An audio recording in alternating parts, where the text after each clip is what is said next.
Nobody at that auction remembered his name.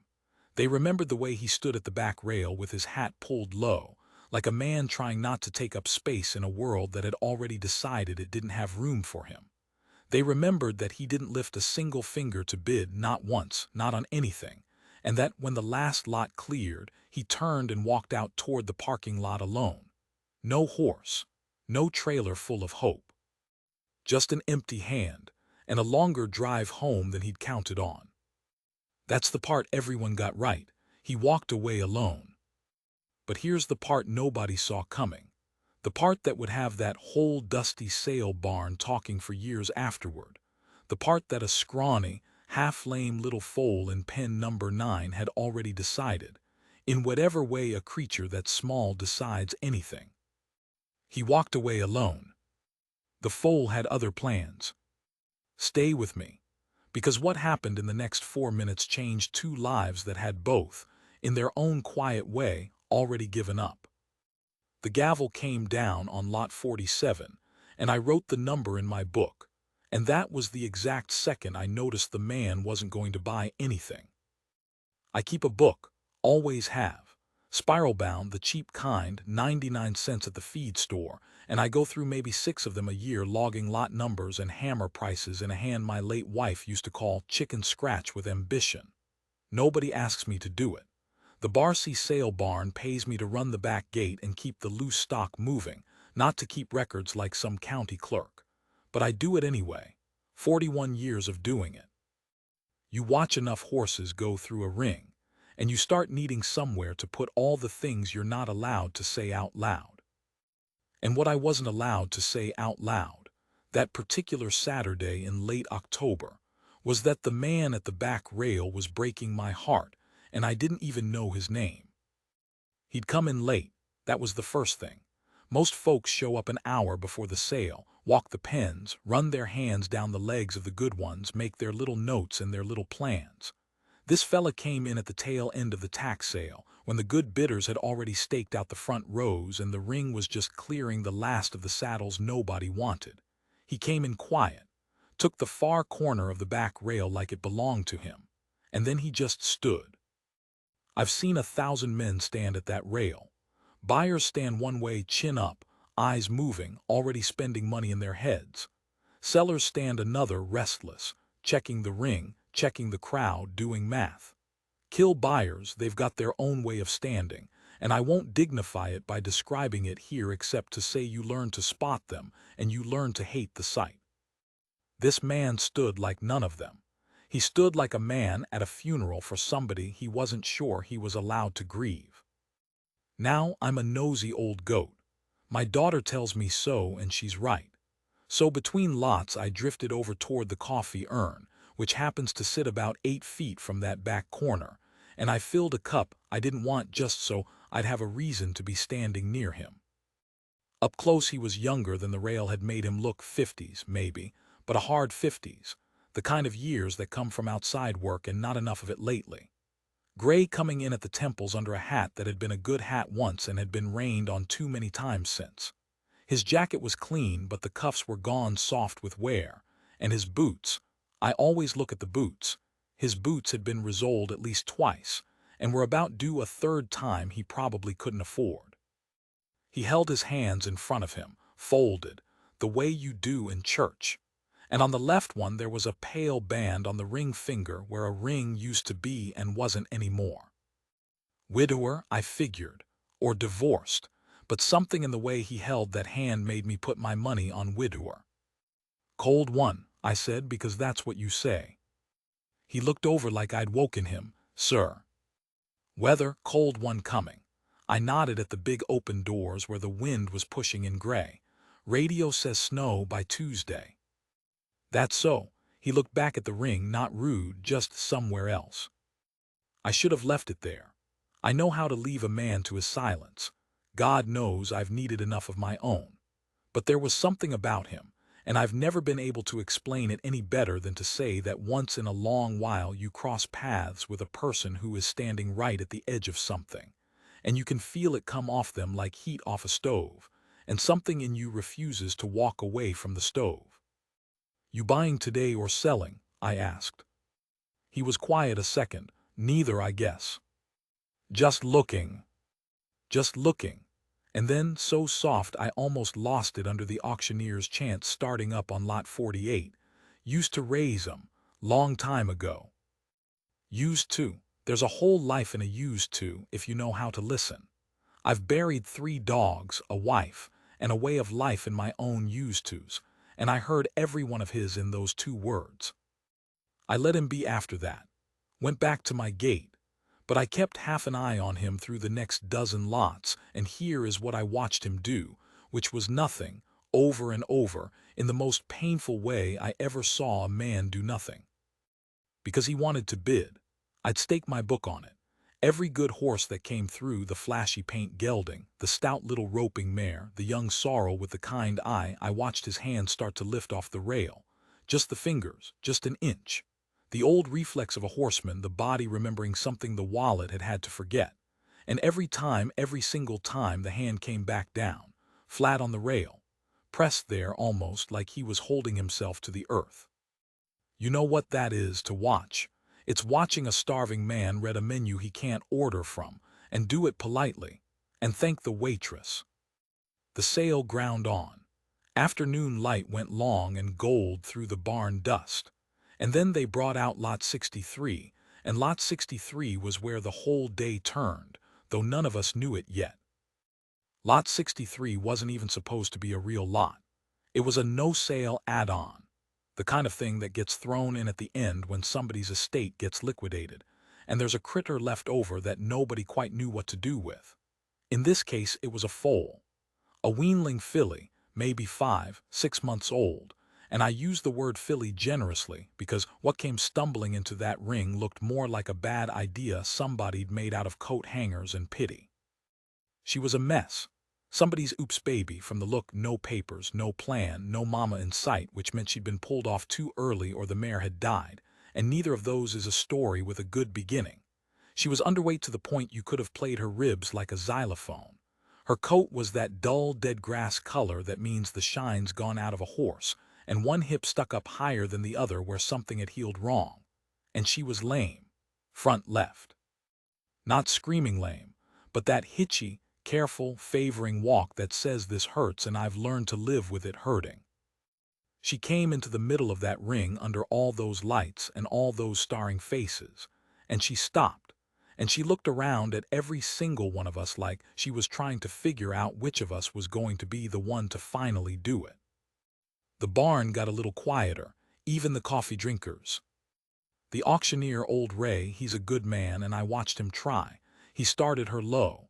Who'll give me $50 project baby here? Somebody's gonna grow into something. 50, and nobody. 25 then, 25 to start. Nobody. Folks, she's free to a good home if I can't get a bid, don't make me. And that's when I felt the whole room do the math, because I did it too. A lame, unpapered, underweight weanling with a bad hip. The math is ugly. The math is that a horse like that doesn't get bought by somebody wanting a horse. A horse like that gets bought by the pound. And there was, in fact, a man 2 rows up who buys by the pound, and I saw him lift his hand lazy, like he was doing everybody a favor. 25, I got 25, thank you. And I want you to understand something. I've made my peace mostly with that part of this business. You can't do 41 years at a sale barn and keep your heart soft about every animal that comes through, or you'll die of it. I've learned where to put my eyes. But that filly, standing there favoring that leg, looking around the room for somebody, I found I couldn't put my eyes anywhere. And when I did find somewhere to put them, without meaning to, they landed on the man at the back rail. His hand was already up. Not an inch this time. Not a reflex. All the way up, flat and steady, the way a man raises his hand when he's decided something and is a little bit terrified of it. 50. Ray's voice cracked up an octave with pure relief. I got 50 in the back, $50, thank you sir, now who'll? 75, said the pound buyer, bored. The man's hand went up again. 100. I set down my coffee. I don't remember deciding to. My whole gait, my whole job, the loose steer that needed moving in pen 4, All of it just went quiet in me, and there was only that back corner and that raised hand and the pound buyer's slow, mean, "This is just business" turn to look at who was bidding against him. They went back and forth, 100 and a quarter, 150, and I watched the man's face while the numbers climbed, and here is the thing I will never forget as long as I've got a memory to forget things with. He wasn't excited. He wasn't caught up in it, the way bidders get, that fever. His jaw was tight and his eyes were wet, and every single time he raised that hand it cost him something you could see leave his body. Because I understood, right about $150, that this man did not have this money. That every dollar he was bidding was a dollar that was supposed to be for something else, for gas, for the light bill, for the thing that a man with worn cuffs and twice-resoled boots is always one bill away from not being able to pay. He was buying a broken foal with money he didn't have, and he knew it, and he kept raising his hand. The pound buyer took it to 200, and there was a pause, a long one, long enough that Ray started to say 200 once, and in that pause I watched the man at the rail close his eyes. I've thought about that closed eyes moment 1,000 times, what he was doing behind them, whether he was praying or counting or saying goodbye to whatever the 250 was supposed to have been. I don't know. I'll never know. But his eyes came open and his hand came up and his voice, the first time I'd heard it raised, came across that whole barn steady as a fence post. 225. Something in the way he said it. The pound buyer looked at him a long second. Then he made a little sound in his nose, a huh, half disgust and half something almost like respect, and he waved his hand flat across his own chest out and turned back around to his phone. 225. Ray banged the gavel so fast you'd have thought he was afraid the man might change his mind. Sold, to the gentleman in the back, and God bless you, sir. The barn let out a breath. Somebody clapped, just a couple of people, that embarrassed little scatter of applause you get when a room full of strangers has all been feeling the same thing and got caught. The filly, who had no idea any of this had been about her, just stood there in the lights favoring her leg. And the man at the back rail put his face in his hand for 1 second, and I saw his shoulders go, just once, the way a man's shoulders go when the thing he's been holding finally gets too heavy and slips. Then he straightened up, wiped his face with the back of that ringless hand like he had dust in his eyes, and went to go pay. Now here is where I have to tell you the part that made this a day I'd remember, and not just an old man getting sentimental over a runt foal, which Lord knows I've done before. Because he couldn't afford it. I mean that plain. I run the back gate, and part of running the back gate is that I stand near the little pay window when the sale's clearing, and I heard it, the whole thing, and I wish I hadn't, and I'm glad I did. He got up to the window, and he put down his money, and it wasn't enough. Not by much, but by enough. 225 plus the yardage fee plus the checkout fee, the little charges the barn tax on that everybody forgets about. And he counted his cash out onto that counter twice, slow, and it came up short. And Deb behind the window, Deb's not a hard woman but she's got a job to do, Deb told him he was $30 light. And the man just stood there. You ever watch a proud man run out of road? It's a quiet thing, there's no scene. He didn't argue, he didn't get loud. He just looked down at that money, all of it, everything he had, spread out on the counter and $30 short of a broken horse, and I watched the whole day catch up with him at once. The drive out here, the raising his hand, the closing his eyes, all of it for nothing, because he was $30 short, and a man like that has probably been $30 short of everything he ever wanted his entire life. He said real quiet, is there a way I can bring the rest? I can be back Monday. I'll bring it Monday. I don't have it right now, but I'm good for it. I swear I'm good for it. And I don't know what Deb would have said. Rules are rules and the barn's been burned before. But I never found out because I found myself walking over and I found myself reaching into my own shirt pocket and I found myself putting 220s down on that counter next to his cash and I heard my own chicken scratch voice say, "Sales got a finder's fee for loose stock that don't make reserve. Slip Deb's mind. Covers it and there's change. There is no such fee. Deb knows there's no such fee." Deb looked at me and I looked at Deb, and 41 years bought me exactly the mercy I was asking for, which was that she took the money and made change and didn't say a word. The man turned to look at me, and I'll tell you, I've had women thank me and preachers thank me, and one time a governor shook my hand, and I never in my life saw a face say thank you the way that man's face said it, without a single word, because there weren't any words in him just then. His mouth worked. Nothing came out. His eyes did the whole job. "Go get your horse," I told him gruff, because I was about 2 seconds from being no better off than he was in the crying department. "Pen 9, back through the gate. She's a mess, but she's yours." He nodded again, started to say something and gave it up, and he went to get his horse. I want to end this part of it right there, honest. That would have been a fine place to end it. Old sale barn hand, broken man, $40, a runt foal, you could put a bow on it and call it a good day. But that's not where it ended. That's not even the part they still talk about. Because I followed him out. Nosy old goat, remember. I followed him out back to the pens to see him load up, and that's when I understood the thing about Pen 9, which was that Pen 9 didn't have a trailer waiting behind it. The man didn't have a trailer. He didn't have a truck and trailer, I mean. He had a truck, an old Ford 3/4 ton, more rust than paint, parked way out at the edge of the lot by itself. But no trailer hitched to it, no stock rack, nothing to haul a horse in. He'd driven to a horse auction and bid on a horse and paid for a horse, with absolutely no way on God's earth to get that horse home. I stood at the corner of the barn and watched him figure it out. Watched him get to Pen 9 and get the filly's lead rope and start toward the lot, and then just stop. Stand there in the wind with that lame little foal at the end of the rope, looking at his truck 100 yards off with no trailer behind it, and I swear I watched the man's whole plan, whatever it had been, fall apart in real time. He hadn't thought about it. That's the thing that got me. He hadn't thought about how. He'd only thought about whether he could stand there and watch that pound buyer take her. And he decided he couldn't.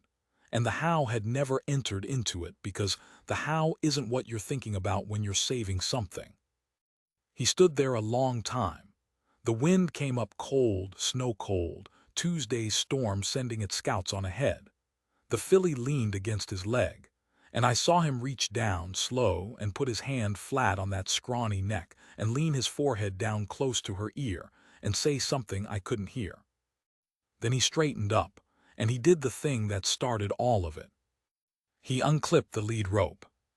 He set that little filly loose in the lot, took the rope right off her, and I thought my stomach just dropped. I thought he was giving up. I thought he was going to walk to his truck and drive off and leave her, because what else could a man with no trailer do? And I actually started forward to say something, to stop him, to offer my own rig, which was sitting right there. But that's not what he did. What he did was walk toward his truck, alone, slow, hands in his jacket pockets, head down against the wind, a man who'd spent his last $1.40 of mine on a horse he couldn't take home, walking away across that empty lot to drive back to whatever used to was waiting for him. He walked away alone. And behind him, forgotten by everybody in that barn who'd already turned back to the last of the sale, everybody but me, that tiny, broken, lame little foal watched him go. Watched him for about 3 seconds. And then she went after him. Not fast. She couldn't go fast, not on that leg. But she went, hitching and hobbling across that gravel lot on 3 good legs and 1 bad one, ears pinned forward, absolutely dead set, following that man like he was the last warm thing in a cold world, which, I would come to learn, was pretty much exactly what he was. He didn't hear her at first. The wind was covering her steps. He got maybe halfway to the truck before something made him turn around, some prickle on the back of the neck, the thing that tells you you're not as alone as you thought, and he turned, and there she was, 10 feet back and closing. This ruined little scrap of a horse that he'd set free, that had every reason and every opportunity to just stand there and be somebody else's problem, coming after him across that lot like her whole heart had already decided the thing his heart was too scared to decide. He stopped. She stopped. They stood there in the wind, the two of them, about 6 feet apart, and I stood at the corner of that barn with my 99-cent notebook forgotten in my hand, and none of us moved. And then that filly closed the last 6 feet and pushed her whole bony face flat into the middle of that man's chest and stood there, leaning, the way a foal leans on its mother. I couldn't hear what sound he made. I'm glad I couldn't. Some sounds a man makes aren't meant to be heard by anybody, and that one belonged to him and that horse and nobody else. He put his arms around her neck. Right there in the middle of the gravel lot in the cold, with the snow coming on Tuesday and no trailer and $30 that weren't even his. He put both arms around that little broken horse's neck, and he held on like she was the one who'd rescued him. Which I'd bet my whole book on it she had. I got that much off the sale sheet, which is a thing I'm not strictly supposed to look at, but which was sitting right there at Deb's window with his chicken scratch signature on the bottom, worse than mine even, a shaky hand pressing too hard on the pen. Delbert Hoyt. An address out past the county line, one of those routes that's more mailbox than town, and a phone number that Deb, bless her, had written disconnected next to in red pen where they'd tried to reach him about something the week before. Disconnected. That's a word that tells you which way a man's year has been going. But I'm getting ahead of myself, and I promised I wouldn't do that, so let me back up to the lot, to the two of them standing there in the cold with his arms around that filly's neck, because that's where the practical trouble started up again the second the tender part was over. He still didn't have a trailer. I gave them their minute, more than a minute.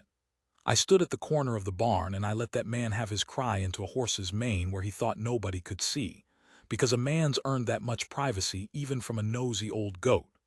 But the wind was getting mean, and that filly was shivering, not just cold shivering, sick shivering, the deep kind, and eventually the practical part of me that's kept a sale barn running for 4 decades walked me out across that gravel whether I wanted to go or not.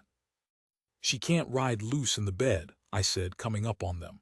Not with that leg. He lifted his head off the filly's neck, didn't bother hiding his face this time, past that I think, I know it. You got no trailer. I know it. And then, so quiet, so ashamed I about couldn't stand it. I wasn't thinking about a trailer. I was thinking I don't rightly know what I was thinking. I saw that other fella put his hand up and he stopped, shook his head. I ain't got a trailer, and I ain't got room on the card for renting one, and I already spent money that weren't even all mine, and now I'm standing here in a parking lot with a sick horse and no way to get her home, and I know exactly how big a fool that makes me.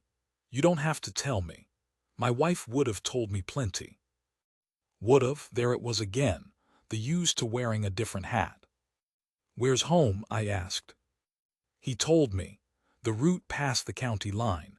30-some miles, most of it dirt once you left the highway. Now I've got a stock trailer. 16-foot, dual axle, sitting hitched to my own truck not 50 feet from where we stood, because I'd hauled a couple of the barn's loose steers in that morning and hadn't dropped it yet. And there's a version of me, a younger and harder version, that would have told this man good luck and gone home to my supper. 41 years teaches you that you cannot personally rescue every hard luck case that comes through a sale barn, and the ones who try don't last. They burn down to nothing and quit, and you never see them again. But I'd already put $40 down, and a man who's already broken the rule once might as well go on and break it good. Load her up, I said. In mine, I'll run you both out. He looked at me like I'd spoken a foreign language. You can't. I'm off the clock in 20 minutes and I got nothing waiting on me but a cold house and a dog that don't care if I come home or not. Load her up. Don't argue with me, son. I'm older than you and I outrank you on stubborn." He didn't argue. He couldn't. That filly walked up my trailer ramp on her 3 good legs like she'd been doing it her whole life, and Dell climbed up in my truck cab beside me smelling like cold air and horse, and something underneath that I recognized, after a mile or two, as a man who'd been rationing his own groceries. We drove. I don't talk much, driving. Neither did he, at first. The heater ticked and the dirt road unrolled in the headlights, because the sun was gone by then and the first spits of Tuesday's storm were coming 3 days early, and for a good while it was just the two of us and a sick horse rattling along behind us in the dark. Then, somewhere out past the last streetlight, he started talking. Not to me exactly. The way men do in the dark of a truck cab, where you're side by side and not looking at each other, and it's easier, somehow, to let a thing out. "My wife raised horses," he said. "Marguerite. That was the whole thing for her. Her family had a little place and we took it over when her daddy passed, and she ran a broodmare operation off it. Nothing big, 6, 8 mares, but good ones. Good, honest, kind horses. That was her gift. She could look at a foal wet on the ground and tell you what it'd be at 5 years old, and she was never wrong.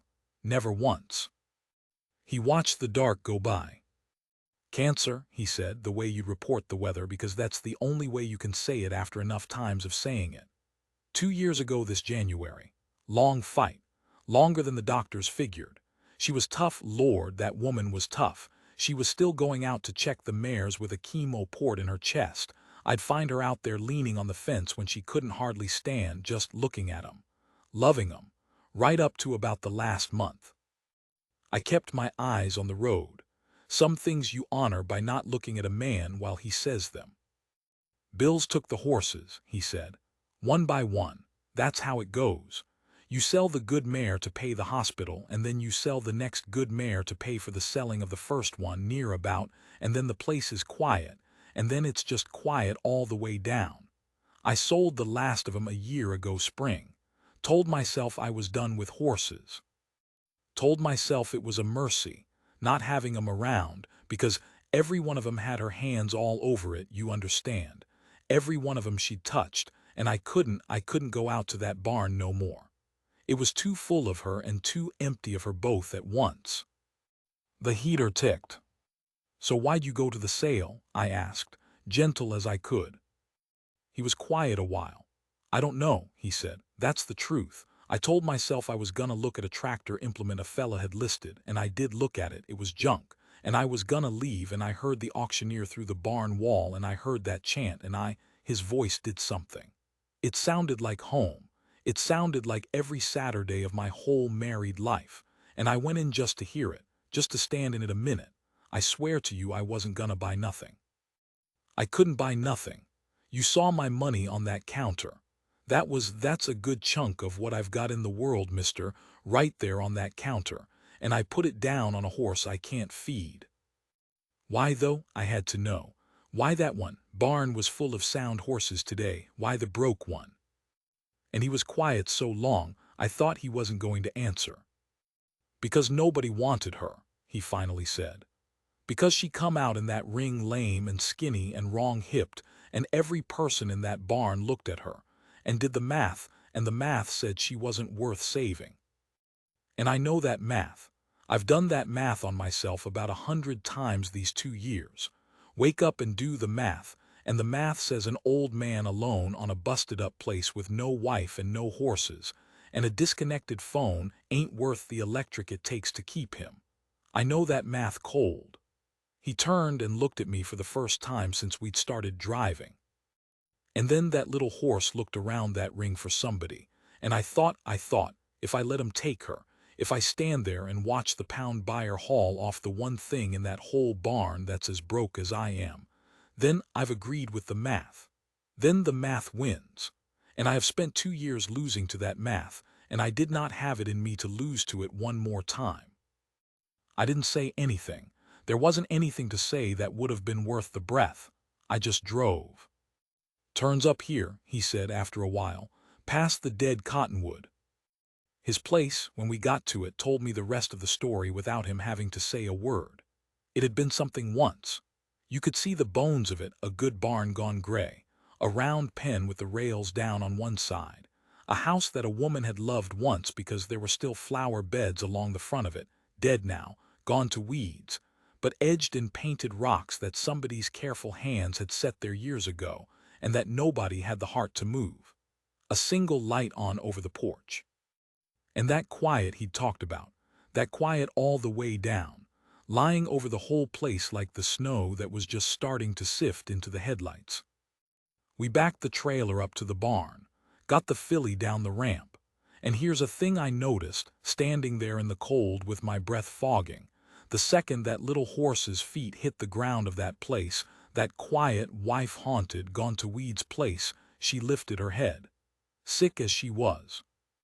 And she looked around at that broke-down barn and that down-round pen, and she gave a little sound, low, a nicker, the kind a horse makes when it's saying here, this, home, and Dell made a sound right back at her that wasn't a word. We got her into a stall. There was still old hay in the loft, gone dusty but sound enough, and I pitched some down while he found a bucket and worked the pump handle until it gave up water, both of us moving in that easy silence of two men who have done barn chores their whole lives and don't need to discuss it. And when she was settled, when she'd pulled her first mouthful of hay, and stood there in the lamplight chewing with her ribs going up and down and her bad leg cocked to rest it, Dell leaned on the stall door and watched her. And I watched him, and I saw about 10 years come off his face. Not all of it. Grief doesn't leave a man's face all at once, and some of it never leaves at all, and it shouldn't. That'd be its own kind of insult to the one you lost. But 10 years. Enough that I could see the man Marguerite must have married, somewhere back there under the hard years. "I can't pay you back," he said, not looking at me. "The 40, the haul out here, I mean to, I don't know how, but I mean to." "You don't owe me $40, I said. "You owe me a look at that filly in the spring. When she's fat and sound and that leg's growed out straight, 'cause it will, that's a young horse's leg and it just needs time and groceries, you call me up and I'll drive out and look at her. That's the debt. That's the whole debt." "Phone's disconnected," he said, and almost smiled. "First one I'd seen, small and rusty and real." "Then write me a letter, you stubborn old fool," I said, and I gave him my address off a page of my 99-cent book, tore it right out, chicken scratch and all. I got in my truck to leave, and I want to tell you it ended clean there, headlights swinging out onto the dirt road and the snow coming down soft and a good deed done. And mostly it did. But there was one more thing, and it's the thing I actually drove out here into your ears to tell you, the thing that's kept me thinking about that day for the 2 years since. As I was pulling out, my headlights swept across the front of that quiet house, across the dead flower beds and the painted rocks in the porch, and they caught, for just a second, a sign, hand-painted, leaned up against the porch rail where a man might set a thing he couldn't quite bring himself to hammer into the ground yet. And on it, in letters that a shaky hand had pressed too hard with the paint the same way it pressed too hard with a pen, it said, "For sale, BY owner." He'd been going to sell the place. That's what the disconnected phone was, and the rationed groceries, and the good chunk of what I've got in the world. He was at the end of it. He'd painted the sign and he'd been about to put it in the ground and let the quiet win, let the math win, sell Marguerite's place and her painted rocks and her flower beds, and go be an old man in a rented room somewhere with nothing of her left to touch. And instead he'd driven to a sale barn to hear an auctioneer's chant one last time, and he'd come home with a horse. I sat there at the end of his drive with the truck idling and the snow coming down, and I looked at that for sale sign leaned against the porch. And then I looked in my mirror, back at the barn, where the lamp was still burning gold in the window, and I could just make out the shape of him, still standing at that stall door, watching that little broke horse eat. I don't know if he sold the place. That's the honest truth, and it's the part people always want me to finish and I can't. He never wrote. I thought about that a lot, thought maybe it meant the worst, thought maybe the math had won after all. And I'm an old man, and I let it worry me the way old men let things worry them. Until this past April, when I was running the back gate at the spring sale, and a girl came up to me, one of the 4-H kids, and asked was I the fella that helped Mr. Hoyt at the fall sale year before last. I said I supposed I was. And she said Mr. Hoyt had a horse in the youth show that morning, a little filly, that he'd been rehabbing her leg all winter and she'd growed out sound, just like somebody must have told him she would, and that he'd asked around after an old sale barn hand with a spiral notebook, on account of the phone number he'd been given was Chicken Scratch and half the digits could have been anything. I went and found the youth show, stood at the rail in the back, my usual corner. And there she was, fat and shining and sound, that dull dead grass coat come in dapple gray and gleaming, walking out into the middle of a ring under all those lights with a 4-H kid on her back, his granddaughter, I found out later, come to stay with him, which is a whole other use to turn back into an is, and she wasn't looking around that ring for somebody to save her anymore. She was looking for the exit gate, the way a confident horse does, already thinking about home. Dell was at the rail across the way. He hadn't seen me yet. He was watching that filly the way a man watches the one good thing that came out of the worst year of his life, and his hands were folded in front of him the way you do in church, and on the left one. Well, the pale band was gone. Skin had darkened over it the way skin does, the way it's supposed to in time. He wasn't wearing a ring, but he wasn't wearing the ghost of one anymore either. He'd let that part heal too. I didn't go over. I thought about it. But some things you honor by not walking up and making them into a conversation. And anyway, he was busy, and I had a gate to run. I just took out my book. I always have my book, and I wrote down the date and the filly's number, and next to it, in my own Chicken Scratch with ambition, the only thing I've ever written in 41 years of those books that wasn't a lot number or a hammer price. I wrote she had other plans. And I closed the book and I went back to work, and I let that be the end of it, because he'd already taught me the thing I needed to know, which is that sometimes the math is wrong. Sometimes the broke ones save each oth.